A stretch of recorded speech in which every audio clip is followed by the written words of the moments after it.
Biscochitos are a cookie here in New Mexico, and I had never heard of them because I'm new to New Mexico.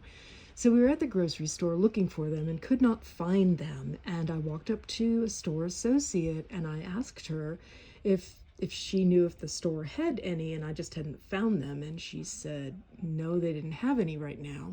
But it had been a party at her house and her mom had just made some. So these are authentic Biscochitos made here in New Mexico.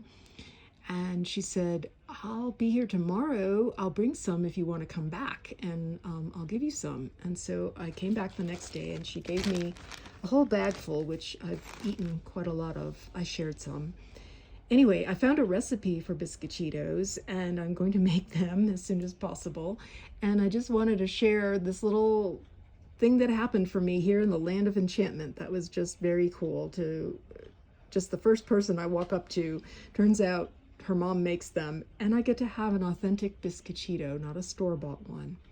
All right, see you in the next video. Till then.